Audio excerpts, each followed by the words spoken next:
बोलो जयकारा बोल मेरे श्री गुरु महाराज की जय। बोलो साचे दरबार की जय। बोलिए कार्तिक महात्म्य की जय। षष्ठम अध्याय। सूत जी ने ऋषियों से आगे कहा, ब्रह्मा जी से अब तक की 5 अध्यायों में विभिक्त कथा सुनकर श्री नारद जी गदगद हो गए। वे ब्रह्मा जी को प्रणाम करके विनम्र भाव से बोले, हे पितामह, अब कृपा करके कार्तिक मास के महात्म्य का विस्तार पूर्वक वर्णन कीजिए।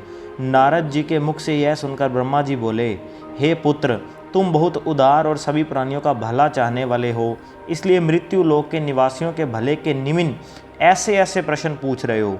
सुनो, आज मैं तुम्हें ऐसी कथा कहता हूँ जिसके पढ़ने और सुनने मात्र से इस समस्त पापों का नाश हो जाता है। अपनी बात को आगे बढ़ाते हुए ब्रह्मा जी ने कहा, सुनो नारद, साधु संतों का सत्संग अति पावन और दुर्लभ होता है। यह सांसारिक भय को दूर कर देता है और ज्ञानी ध्यानियों को मोक्ष प्रदान करता है। जिसकी जैसी कामना होती उसकी कामना पूरी होती जाती है। जिस प्रकार गंगा जी पापों को धो देती है और सूर्य पापों को भस्म कर देता है, उसी प्रकार संत समागम पाप ताप तथा दीनता तीनों को ही नष्ट कर देता है। आधे क्षण का साधु समागम भी मोक्ष प्रदान करने वाला होता है।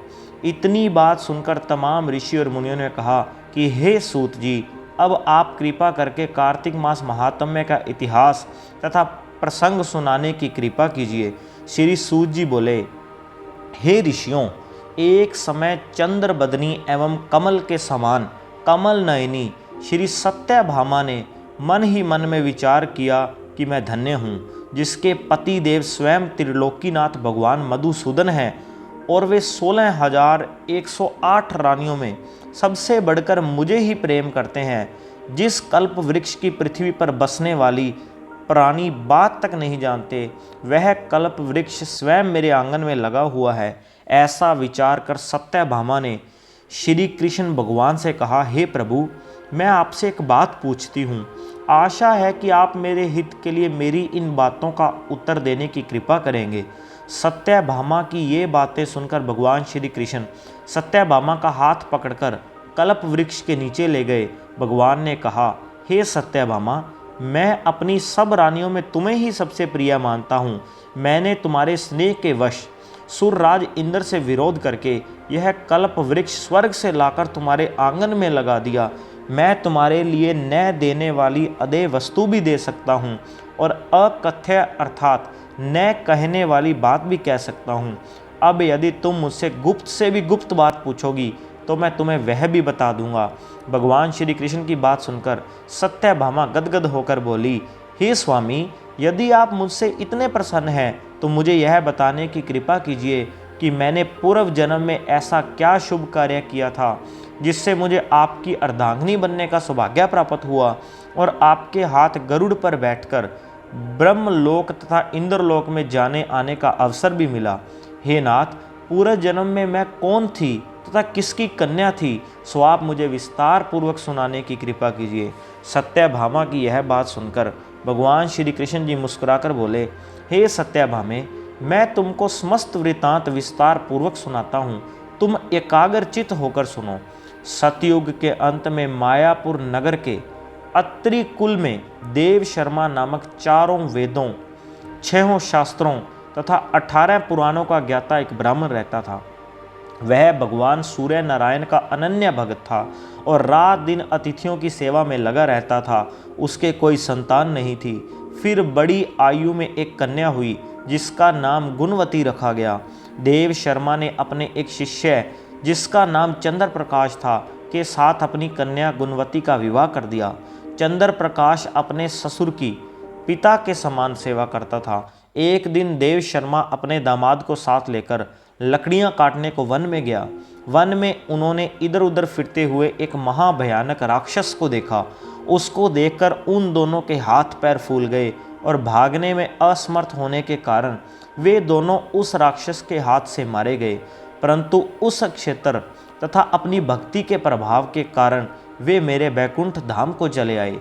जैसे मेघ द्वारा वर्षा हुआ जल सब नदियों द्वारा समुद्र में प्रवेश कर जाता है, ठीक उसी प्रकार गणेश शिव, सूर्य, विष्णु, इनमें से किसी भी देवता की भक्ति व उपासना करे वह हमको ही प्राप्त होता है। इसी से वह सूर्य भक्त हमारे दूतों के द्वारा विमान में बैठाकर हमारे लोक पहुंचा दिए गए।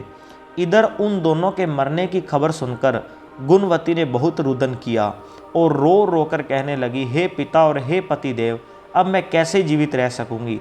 हाय हाय, तुम मुझे किसके भरोसे छोड़कर कहाँ चले गए। अब मेरे खान पान का प्रबंध कहाँ से होगा। हे तात, मेरा कौन ठिकाना है। इस प्रकार गुणवती विलाप करती हुई पृथ्वी पर गिरकर मूर्छित हो गई और जब चेतना आई तो घर का सब सामान बेचकर उसने अपने पति और पिता की अंत्येष्टि क्रिया की। फिर संसार से वैराग्य लेकर भक्ति में तत्पर रहने लगी। इस प्रकार करते करते कार्तिक मास आ गया। तब वह विधि विधान से कार्तिक मास का स्नान करने लगी और साथ ही साथ एकादशी का व्रत भी करने लगी। यह दोनों ही व्रत भगवान को अति प्रिय हैं तथा मुक्ति और ऐश्वर्य प्रदान करने वाले हैं। हे प्रिय, कार्तिक मास में तुला के सूर्य में जो प्रातःकाल स्नान और जागरण तथा दीप दान करते हैं उनके जन्म जन्मांतर के पातक नाश हो जाते हैं। जो मंदिर में प्रातःकाल झाड़ू देते तथा भगवान का पूजन करते हैं वे जीवन मुक्त हो जाते हैं। जो तुलसी के वन की पालना करते हैं वे फिर इस संसार में जन्म नहीं लेते। एक दिन गुणवती ज्वर से पीड़ित हो गई और असहनीय पीड़ा में भी दुर्लभ शरीर होते हुए वह गंगा स्नान को कष्ट सहते हुए गई। स्नान करने को गंगा जी में प्रवेश करते ही मारे शीत के उसका सारा शरीर थर थर कांपने लगा और वह शिथिल होकर वहीं गिर पड़ी। उसी समय विष्णु भगवान के दूत सुंदर विमान लेकर आए और उसे विमान में बैठाकर विष्णु लोक ले गए। यह सब कार्तिक के स्नान और व्रत का ही प्रभाव था। त्रेता युग के पश्चात द्वापर युग आया तो पृथ्वी पर कंस जैसे दैत्यों ने उत्पात किया। उस समय ब्रह्मा आदि समस्त देवताओं द्वारा प्रार्थना किए जाने पर पृथ्वी का भार उतारने को मैंने कृष्ण अवतार धारण किया। उस समय जितने भी हमारे विष्णुगण थे वे मेरे के साथ में यादवों के रूप में ग्वाल बाल होकर पृथ्वी पर अवतरे। देव शर्मा जो तुम्हारा पिता था वह भी पृथ्वी पर अवतरित हुआ। इस जन्म में देव शर्मा का नाम शत्राजित हुआ और चंद्र प्रकाश पृथ्वी पर जन्म धारण करके इस जन्म में अक्रूर जी हुए। तुम उस जन्म में गुणवती थी, अब तुम ही इस पृथ्वी पर जन्म धारण कर सत्यभामा हुई। कार्तिक के व्रत के प्रभाव से ही तुम हमारी प्रिय हुई हो।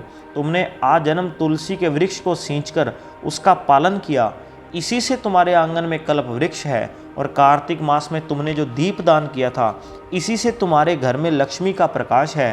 कार्तिक मास में व्रत आदि करके जो तुमने काया कष्ट सहन किया था उसी से तुम मेरी अर्धांगिनी हुई।